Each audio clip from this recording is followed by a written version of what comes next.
नमस्ते दोस्तों, मैं वास्तुशास्त्री डॉक्टर सुमित्रा अग्रवाल आप सबको नवरात्रि की हार्दिक शुभकामनाएं।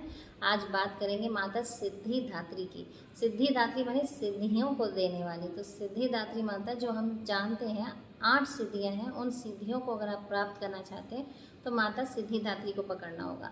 अब बात करते हैं, जैसे आज ज़माना है मोबाइल का और हम फ़ोटो भी बहुत ज़्यादा खींचते हैं, सेल्फी भी खींचते हैं, काफ़ी फ़ोटोज़ को जूम इन जूम आउट करते हैं। तो कैसे माता सिद्धिदात्री जूम इन और जूम आउट वाली देवी है वो बताना चाहूँगी।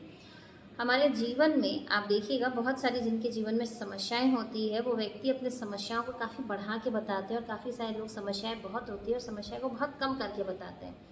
तो ये 2 प्रकार के व्यक्ति होते हैं।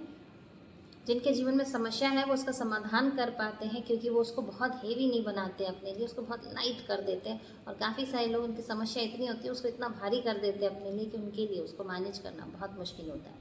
तो जो 8 सिद्धियों की बात करते हैं उनमें से 2 है अनिमा और महिमा। अनिमा माने चीज़ों को छोटा करना और महिमा मतलब चीज़ों को बड़ा करना।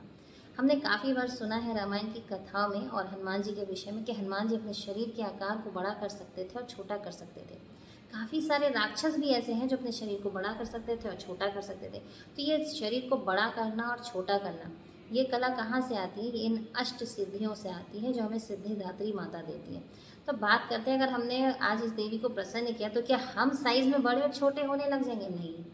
इसे हम अगर आज के जीवन से अगर रिलेट करें तो हम ये समझ पाएंगे कि अगर हमारे जीवन में जो समस्याएं हैं अगर वो बहुत बढ़ चढ़ कर हमारे ऊपर हावी हो जाती हैं तो इन सिद्धियों को करने से तो हम उन समस्याओं को छोटा करके देखेंगे और उसका समाधान आराम से कर पाएंगे। और यही बात करती हूँ कि जीवन में हमारे पास बहुत सारी उपलब्धियाँ हैं, बहुत कुछ है, पर हम क्यों कहीं ना कहीं उनको बहुत छोटा आंकते हैं। तो जीवन में आगे बढ़ने के लिए हमें हमेशा चाहिए कि हम ये देखें कि हमारे पास हमारा सकारात्मक पक्ष क्या है, हमारे पास असेट्स क्या है, क्या चीज़ है जो हमारे पास ज़्यादा है। लेकिन हम जब उसको छोटा करके देखते हैं तो हम असंतुष्ट होते हैं और कहीं ना कहीं डिप्रेशन के कारण भी यही होता है। तो अगर जो व्यक्ति चाहते हैं कि वो डिप्रेशन में ना रहे या उनके पास जो है उसमें संतुष्ट रहे या खुश रहे या जीवन को सकारात्मक पक्षों की तरफ अग्रसर करने के लिए आज की इस देवी का ज़रूर आराधना करें। एक और बात कहना चाहूँगी, बहुत कम लोग जानते हैं जो अर्धनारीश्वर स्वरूप है उसका संबंध माता सिद्धिदात्री से है। भगवान शिव ने माता सिद्धिदात्री की उपासना की थी और माता ने उनसे प्रसन्न होकर उन्हें पुनः संसार से संबंधित बहुत सारे ज्ञान तो दिए और साथ ही उन्हें अपने शरीर का आधा हिस्सा भी धारण करने की अनुमति दी।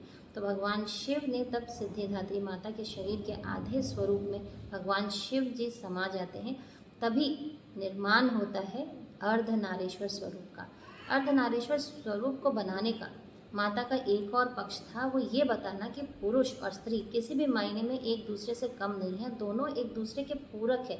तो कभी भी किसी को ऐसा नहीं करना चाहिए कि स्त्री को कम या पुरुष को कम बेसी ऐसे नहीं आंका जाना चाहिए। दोनों की समानता प्रकृति के लिए बहुत ही इम्पॉर्टेंट है। तो शिव और शक्ति दोनों ही संसार को चलाते हैं और संसार के तालमेल के लिए दोनों का समन्वय बहुत ज़रूरी है। इसके अलावा एक और छोटी सी बात बोलना चाहूँगी, जो लोग अभी तक किसी भी दिन नवरात्रि में कोई भी पूजा पाठ नहीं किया, आज एटलीस्ट सिद्धिदात्री माता की उपासना करें और कुछ ना कुछ मीठा चढ़ाएं। मीठा इसलिए चढ़ाने बोलते हैं क्योंकि मीठा का अर्थ होता है मैत्री भाव। आप देखिएगा हम किसी से मिलने जाते हैं, कुछ धार्मिक अनुष्ठान होता है, घर में कोई मंगल कार्य होता है तो मीठा सबसे पहले आता है। क्यों आता है? मीठा हमारे मैत्री भाव को बढ़ाता है। तो अगर आप चाहते हैं आपके जीवन में मैत्री भाव बढ़े, आपका समन्वय आपके आसपास के लोगों से बढ़े, तो आज चलें सिद्धिदात्री माता को कुछ ना कुछ मीठा ज़रूर चढ़ाएं। आप इसमें ख़ास तौर से अगर आप मीठा की बात करें तो आप बेसन के लड्डू चढ़ा सकते हैं। नमस्कार।